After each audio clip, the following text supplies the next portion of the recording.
بسم الله الرحمن الرحيم هرتا إلهي ومهله وأنا بدني مني دلك شينها جارحان عاصمة ديسة أي دتك أفكا إنجليش كوهلنا ويا قانان بيجين دتك أفكا فرانسيسكو كوهلنا ويا قانان بيكان runtii horta ilaahay baa yaa mahad iska leh nagu nabad keenay oo nagu mahad celinayna ilaahay xamdigiisa jawiga aad buu macaan yahay dhulku mana qaboobo mana kululo qabow lagu ma tirin karayo kulaylna lagu ma tirin karayo in kastoo xagga qabowga ay u yara badan tahay ma sha Allah waa jawi aad u qabow u macaan inta haddaan ka imaado waxaan ilaahay ugu xamdinayaa runtii barnaamijkan tayada badan leh inaan qayb ka noqono wafdigan aadka u ballaaran oo ka kooban suxufiyiin qaybta telefishinka ah suxufiyiin qaybta qoraalka ah ama journaalada ah ka kooban sawir qaadayaal qaybta fiidiyaha ah iyo qaybta sawiradaba ah ka kooban siyaasiyiin oo kulli siyaasiyiin aad u fara badan oo ballaaran ka kooban fanaaniin runtii barnaamijkan kulley deed isagoo faahfaahsan siyaasiyiinta siin doona laakiin haddaan iyareedii ka taabto qodobo badan ayuu barnaamijkan u qaybsan yahay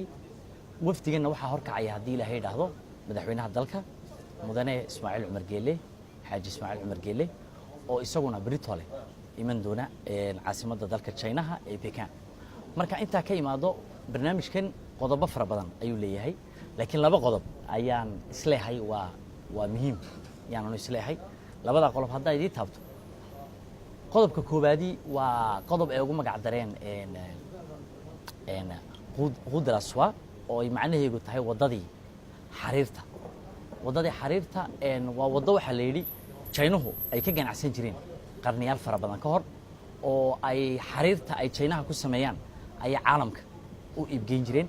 maadaama ay wadadaas mari jireen ay caalamka uga iibgeyn jireen maanta oo ay noqdeen powerka adduunkana wadadii ayay wali ku joogan marka wadadii waxay u bixiyeen wadadii xariirta wadadaas wadamada ay sii marayso ama wadamada halbowlaha ah ee wadadaas runtii furaha u ah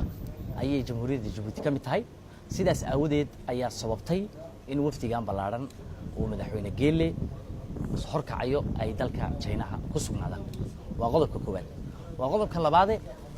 xiriirka ka dhaxeeya wadanka Chinaha iyo wadanka Djibouti oo 40 jirsaday 40 guuradii xiriirka u dhaxeeya jamhuuriyadda Djibouti iyo jamhuuriyadda shacbiga ee Chinaha saas awadeed 25 bisha hadii la yiraahdo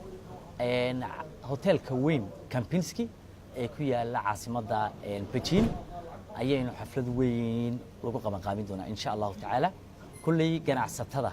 ku sugan Beijing siyaasiyiinta ku sugan iyo waliba aanoona ilaa weyn ardayda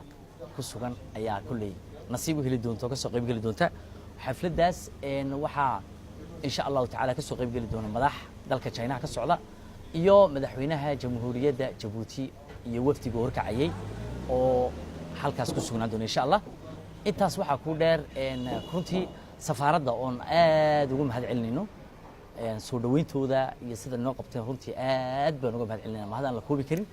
xafladana iyaga ayaa qayb libaax ka ah iyaga ayaa furaheeda ah runtii aad iyo saray baan ugu mahad celinayna kulleeyday wax kale oran maaye barnaamijyadana waad kala xiriiri doontiin saxaafadda intaas ka bacdina waxaan idin leeyahay dhammaan dadkan Chinaha ugu nimanay waan ku faraxsanahay aragtidiina waa inoo isla takid insha Allah